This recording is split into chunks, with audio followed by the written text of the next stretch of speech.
Handa na ba kayong masilayan ang mga bagay na parang nagmula sa ibang mundo? Mula sa nagliliwanag na kagubatan hanggang sa pulang talon sa gitna ng Antarctica? Ito ang top 10 pinakabihirang bagay na natagpuan sa mundo.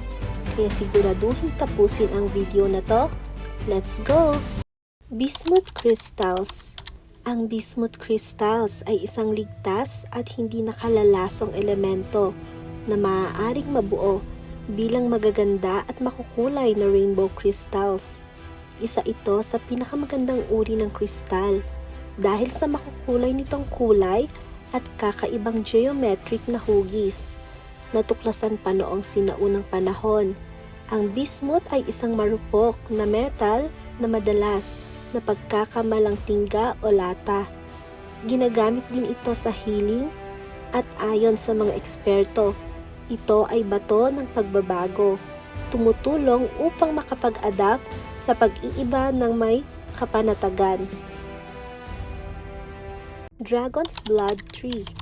Ang Dragon's Blood Tree ay napakabihira, ngunit tunay na kahanga-hanga.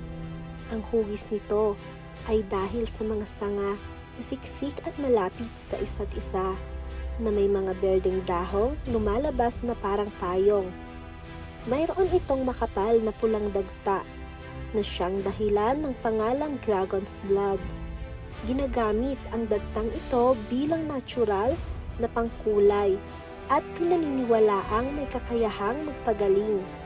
Natatagpuan lamang ito sa Socotra Archipelago sa Yemen, hindi tulad ng mga oak o maple na laganap sa iba't ibang lugar. Blood Falls.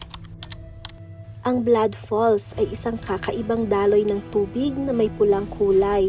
Matatagpuan ito sa silangang Antarctica, kaya't napakabihira nito. Una, iniisip ng mga siyentipiko na ang pulang kulay ay dahil sa algae. Ngunit natuklasang ito ay dulot ng mataas na alat at iron na naroroon sa tubig.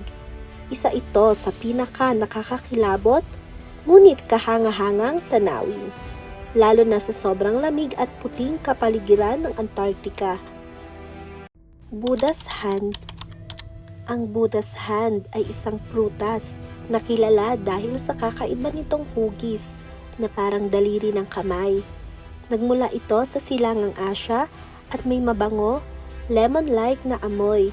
Kinagigiliwan ito ng mga mahilig sa exotic fruits. Nakakain ito at kadalasang ginagamit ng mga chef sa paggawa ng kakaibang dessert. Ngunit ginagamit din bilang natural na air freshener. Peacock Spider. Ang peacock spider ay isang bihirang uri ng gagamba na matatagpuan lamang sa ilang parte ng Australia at China. Mayroon itong espesyal na visual system na nagbibigay daan upang makita ang buong visible spectrum pati UV range, kaya't mahusay ito sa paghahanap ng biktima. Ang matingkad nitong mga kulay at disenyo ay talagang kakaiba kumpara sa ibang gagamba. Glowing Forest. Matatagpuan sa Shikoku, Japan, ang glowing forest na puno ng luminescent mushrooms na naglalabas ng liwanag. Karaniwang tumutubo ang mga kabuting ito sa kumpol sa mga nabubulok na puno. Natuklasan ang mga ito noong 1950s sa Hachijojima, isang subtropical island sa Tokyo. Maliit lamang ang mga ito kaya't mahirap makita sa araw. Ngunit kapag gabi, nagliliwanag ang buong kagubatan dahil sa mga glow-in-the-dark mushrooms. Shimmering Shores.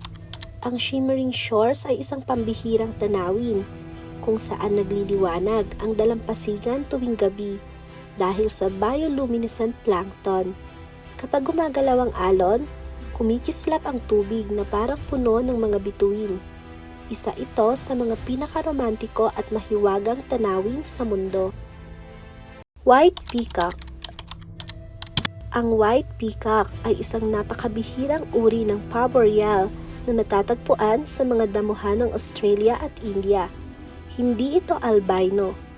Ang kulay nitong puti ay sanhi ng mutation na tinatawag na leucism na nagdudulot ng kawalan ng pigment. Sa kasaysayan, sinisimbolo nito ang kalinisan, kawalang hanggan at walang kondisyong pag-ibig. Sea of Stars.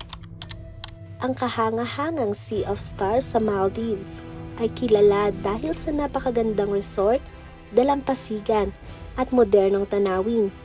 Ang dagat dito ay kumikislap dahil sa bioluminescent plankton. Kapag gumalaw ang alon, lumiliwanag ang tubig na parabang puno ng mga bituin ang buong dagat. Rakottsbrücke, Devil's Bridge. Ang Rakottsbrücke o Devil's Bridge ay isang tulay na tila kinuha mula sa isang fairy tale. Nabubuo nito ang perpektong bilog kapag nakita kasama ang refleksyon ng tubig ng Lake Rakotsi. Kilala ito dahil sa pambihirang disenyo at maraming lumang alamat at kwento tungkol dito noong sinaunang panahon at medieval Europe. Isa ito sa mga pinakakinagigiliwan ngunit bihirang makita sa totoong buhay. Yan ang top 10 pinakabihirang bagay na natagpuan sa mundo. Alin dito ang gusto mong makita in real life? I-comment mo na sa baba. At syempre, huwag kalimutan mag-like, share at subscribe para mas marami pang amazing discoveries. Hanggang sa susunod na talakayan, maraming salamat sa pagsuporta!